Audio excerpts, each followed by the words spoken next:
Hey there. So here's a time-lapse video I did of two little ghosties that's part of my haunted house pattern.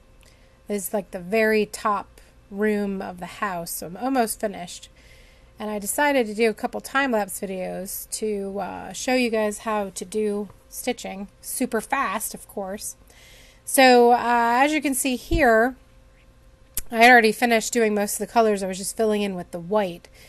And I think it took about 45 minutes to do the two little ghosties, and that came out to about 7.5 minutes for the video at ×5 in the time-lapse setting.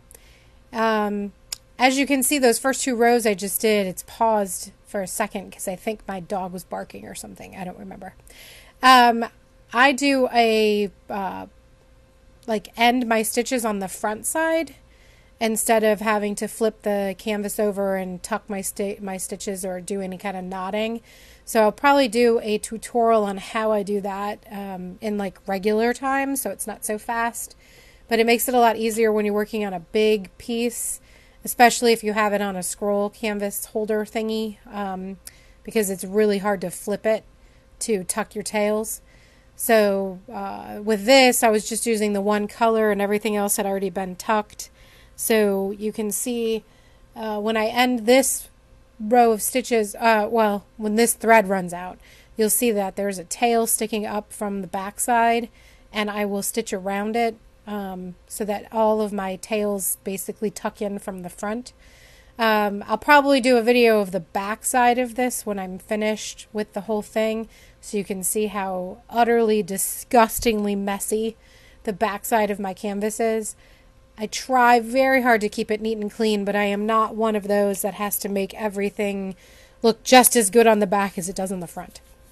Because that's crazy. I mean, if you can do it, but whoa. So anyway, I am a up and down cross stitcher. I prefer doing the rows going up and down because I feel like when you go side to side, sometimes you actually get lines. Like it looks like the way the tension on the thread. The little witch area of this house, the background is yellow, and I did a couple that were straight across, and I kind of hate them, and I might have to rip them out because it just looks like you can see a line. So I think the up and down, to me, personally, makes it look a little bit disorganized, if you will, because it's not so straight lined. I also like to do one row at a time. I was pulling out. I ripped my thread, so I had to pull out a few stitches, and that's what that little loose guy was. And okay, so here is where I will be threading a needle, and you see that little tail sticking up. This is where I will see going in. There you go, the little tails. Now I'm going to stitch over those, and from the back side, you're basically covering up the loose thread so that it won't pull out your threads. And then when you get close, you kind of have to hold them back with your fingernail. It's kind of better to have maybe another needle or something you can hold them down. Tweezers work. And then when you get to a point where they're just in the way, you can just go in with your scissors and trim them up. But to me, it makes it look a lot better from the front side than if you're having to flip it over and over.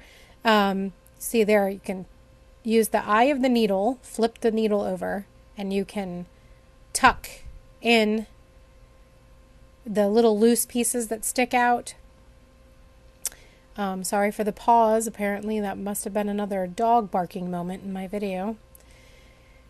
But this way, you don't have to worry about the tails on the backside getting in the way, constantly getting pulled up through your next row of stitches. It's tedious and time consuming, but for me, it seems like the easiest way to go on a big piece. And I also am not one to worry about trailing my threads across the back. So as you'll see here when I finish the tail of this little ghostie, I'm just going to pop up over those purple stitches and start the next ghostie. And I try to use the least waste of thread, so I'm going to find the shortest path so that I can not waste. And out here with this little area, I'm doing one angle at a time and then crossing back over.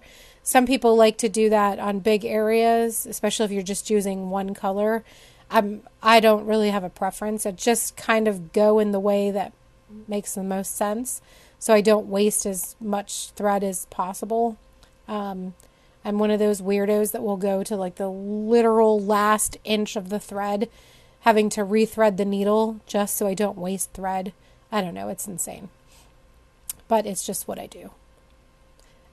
So yeah, this is 45 minutes worth of work. The purple area of that, I did another time lapse, and I want to say it was just over an hour and 20 minutes maybe, and I filled in that whole purple area. And I go pretty fast. I watch TV while I'm doing it. It's not like I'm trapped in a quiet room all by myself, although that would be lovely, without dogs barking and cats jumping on me and people and talking, whatever. So yeah, I'm planning on doing a few more of these videos with the time lapse and the chit chat and talking about stuff. Definitely going to work on some embroidery videos to make sure anybody working on my kits will have an idea of how to do some of the stitches if you're not familiar. So look for those videos coming soon. And thanks for watching me go super fast making these little cross stitch thingies on this Ghostie. See there, I'm tucking the threads in again. Cover them up. It's great when they're the same color, because then if there's a little mess up and a couple pull through the top, you won't see them. So when you do dark colors and you have light colors and you're mixing them in, it get all crazy. Oh, and by the way, that adorable little popsicle needle minder is from my friend Sarah from Wartooth Designs. I will put a link in the comments. She does amazingly funny, silly, pee-pee humor, poopy humor, adorable stuff. So check her out when you get a chance. And thanks for watching me stitch really fast. Yeah, see, there's the little needle minder. Woohoo!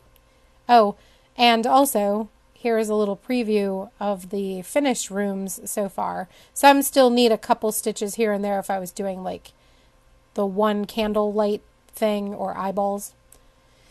Thanks for watching.